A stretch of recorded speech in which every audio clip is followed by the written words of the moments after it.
Hi, this is Amy at North 40 Outfitters, and today we're going to give you a checklist on things that you should probably get done before the snow starts to fly. One of the first things out of the gate when we're taking a look at our house is ways to save energy and keep warm, because it is no fun when that wind is howling and you can feel it coming right through the windows.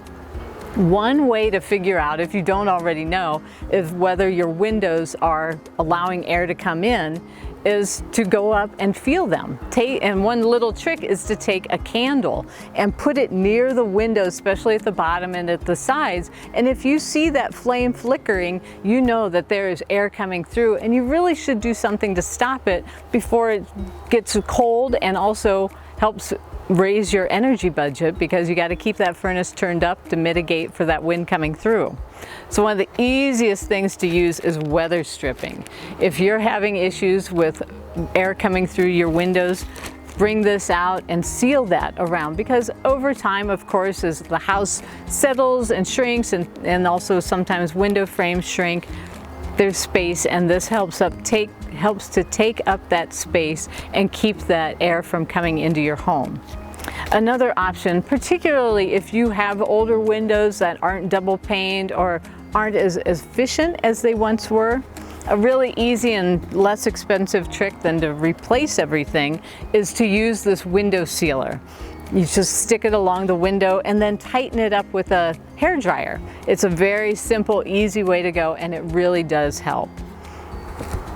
Another thing that you also want to do is, when you're taking a look at your windows, also see if there's any of the caulking that has failed and that is allowing air to come in, because you can address a lot of these issues from the outside as well. So make sure everything is nice and sealed. Use caulk, or also, depending on how old it is, sometimes a putty in the windows is the best way to go. It doesn't make sense to do spring cleaning, because once spring hits, we just all want to be outside. So fall is actually the perfect time. One of the great projects to do, since you'll be inside watching the blizzards pass by the window, is to clean all your windows when you have a nice day in the fall. You can use a nice window cleaner product and paper towels, if you have them, on the outside and on the inside. Or go the old-fashioned way with a little vinegar in the water and use the squeegee and a cloth to make them sparkling clean. One of the things that we all want to avoid are frozen pipes. There is nothing worse than waking up in the morning, going to get a shower, and having no water at all, because then it's like a big Easter egg hunt. Unless you know that there's a spot where it freezes a lot, you need to figure out where it's frozen, go get the hair dryer, or go call the plumber to get it thawed before you could get on with your day. So now is the time to insulate those pipes and to help give a little protection. So when it does drop below zero, because we know it will, then your pipes aren't going to freeze. These are super easy to use. They're just foam, cut up one middle. So especially on any exterior pipe, put these around your pipes to keep the warm in and keep that cold from finding their way to your water. Now, when the nights start freezing, you want to be sure to unhook your hoses so the faucets don't freeze. And then before winter hits, because you'll probably be using them throughout the fall to be able to give your trees and everything a good drink going into winter. But as everything starts freezing consistently, just drain all the water out of them, coil them up, and put them in the garden shed or somewhere where you know they are, so they're ready to go in the spring. Now, if you have trees around your house, you definitely want to take a look at the gutters before the snow starts flying. Go through, if there's any leaves in here, clean that out, because you want everything to be able to flow readily. As the winter goes and the snow melts off, you want to be able to come out and through the gutters.